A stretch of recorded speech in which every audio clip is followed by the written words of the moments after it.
You see Julia. She's about your age, late 20s, laughing with well-dressed professors and grad students from nearby CU Boulder. You, Henry, are out drinking with your pals. You approach her. You are drunk.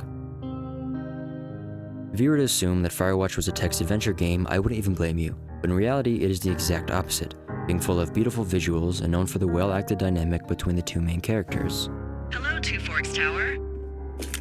Hello? Whoever this is? Because in Firewatch, you spend the summer as a lookout with your sarcastic boss on the radio. I'm with you all summer, huh? With whatever this sense of humor is. Can you even believe? You're gonna love it. But don't let the opening sequence and my vague description mislead you. There is so much more going on than you may know.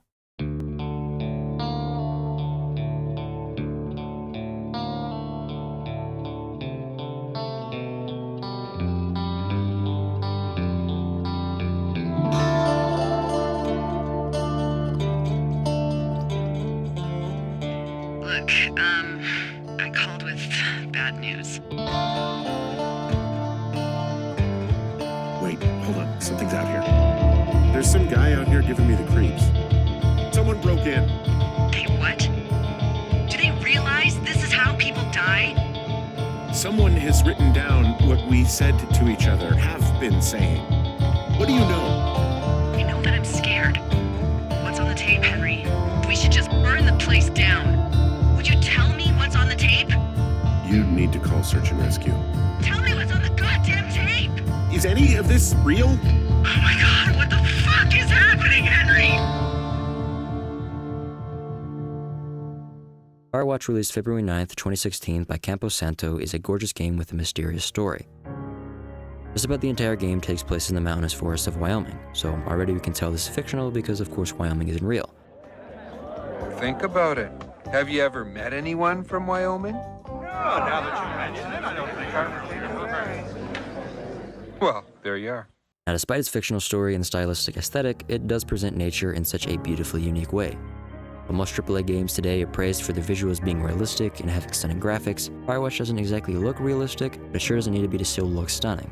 Honestly, games that look hyper-realistic are impressive to look at, but I feel as though it can be very overrated. I play video games to escape reality, not be reminded of it. If we want to experience nature, as difficult as it may be for shut-ins such as myself to do so, we can just go outside. But if you want to experience the Shoshone Forest of Wyoming from the perspective of a man who's trying to escape difficulties in his life, and in doing so finds himself as a lookout, then this is the game. In the story, you play as Henry, voiced by Rich Sommer, who has been in a lot of different shows, and finds himself as a lookout in an attempt to flee from his problems in Colorado. So, what's wrong with you? Excuse me? People take this job to get away from something. So, what's wrong? What's wrong with you? That's a great idea. Go ahead. Look, I just hiked for 2 days, so I don't really follow whatever it is you're doing right now. You take a stab at what's wrong with me. Fine, then can I sleep forever? Sure, buddy. Okay, now go ahead. Henry meets with this other charming lookout named Delilah, voiced by Sissy Jones, who has acted in so many different video games. She even got recognized for Firewatch during the BAFTA Game Awards, winning Best Performer in 2017, and furthermore will be a guest at this year's MomoCon. The combination of these wonderful actors and some of the greatest chemistry between the two characters leads to, I think, the best written and performed dialogue in any video game I've played. And what I'm about to say might sound oddly specific, but if you get it, you get it. But if you're ever on a call with someone, probably late at night, and you're not really playing a game, but rather just mindlessly jumping or moving around, this is kind of what Firewatch reminds me of. If that was oddly specific, I think this tweet, or this this post, explains the vibes I'm trying to go with.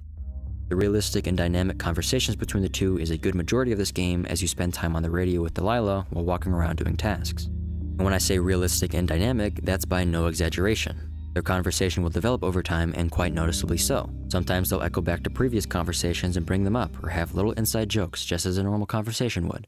I'm having a hell of a time getting this fucking flapjack off his ass and out to repair that wire. Excuse me, flapjack? You know, like a loser, a chotch. I really don't, but I do now. Well, the next time you're at a bar and some banker steps on your foot so he can order his crappy martini, you've got just the name to use. Hey, flapjack, why don't you wait your turn before I bounce your face off a dumpster? It's beautiful. You've got a front row seat for what might be the biggest fire of the year. Yeah, it's really going. I'm gonna call it in. They'll send in a hotshot crew for some suppression, but I bet we'll be stuck with her for the rest of the summer. And she doesn't have a name yet. I usually think of something funny or something practical or a little risque when coming up with them. But why don't you do the honors? Maybe we call it the Flapjack Fire. Can you sell that as a name? You really like that, huh? Yeah, I said I did. It's funny. Fair enough. Flapjack Fire it is. They'll probably ask me if it was a camp cooking accident or something. As parasocial as this sounds, this game genuinely feels as though you just peer into the life of two very real people in the middle of some very real conversations. What does she have? The reason Henry is a lookout is explained in the opening exposition, where Julia, who is the first person we're introduced to, later becomes Henry's partner. And it's great. Until Julia begins to suffer from early onset dementia. She's got Alzheimer's, like, dementia. Whoa. How old was she? Is she? She's alive. She's with her family in Melbourne, Australia. She's 43.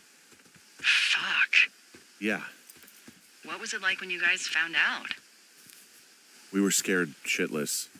We went straight to the doctor after her first spell or whatever. They diagnosed her, and we were both just very scared. Can't really tell when Julia is scared. She just gets quiet. She was very quiet.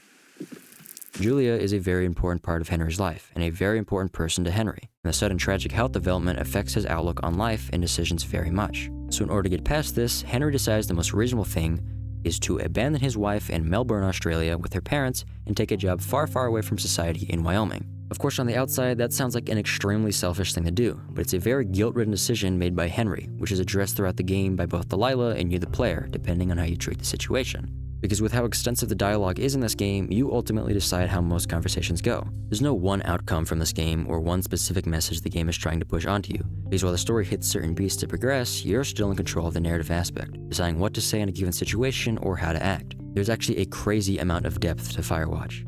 I think one section that really shows this off is when you have to confront these drunk teens for setting off fireworks. And the actual confronting part where you yell at them from across the lake is like maybe not even 2 minutes long. But there's quite a complexity in your choice of how you confront them and what you say. When I first played, I was kind of just a pushover and mentioned how I stole their fireworks, which was an action I had done previously, now allowing me to say this. Took all of your stuff. The fireworks, the whiskey, you name it. What? You dick! In other playthroughs, Henry can be overly aggressive towards the teenagers. My favorite response is to just completely skip the arguing entirely and instead to just throw their personal belongings into the lake. You asshole! Light another firework and it won't be your stereo I wreck. Because you can do that too, and they have a response to that. And the developers themselves even talk about the complexities of this one scene in their audio tour, which explains their creative process. My name is Patrick Ewing. I worked on tools and gameplay programming. The teens, Patrick. Let's open some old wounds here. This is like going back to like an old battleground and being like on these hallowed grounds. Yeah, I died on this hill. Happened. I died on this hill. Yeah. I mean, it's one of the most complex interactions in the game, if not the most, right? While I'll probably never have the skills to make a game myself, I sure am a sucker for listening to how a game is made. Honestly, even if you're just interested in making a game that's structured like this, I would play just for the audio tour, because it really does explain how much effort actually goes into this. While I'm trying to stay away from spoilers as much as possible and have instead kind of gone on a tangent about how the game is made more so than what it's about, I think Firewatch at its core is about people who try to escape their problem and how they have dealt with it. Maybe through regret, I shouldn't be out here. or acceptance, We both fucked up.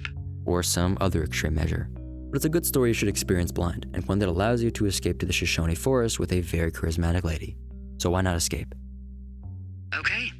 Well, in the meantime, you are here, and it's beautiful, and escaping isn't always something bad. Yeah, sure.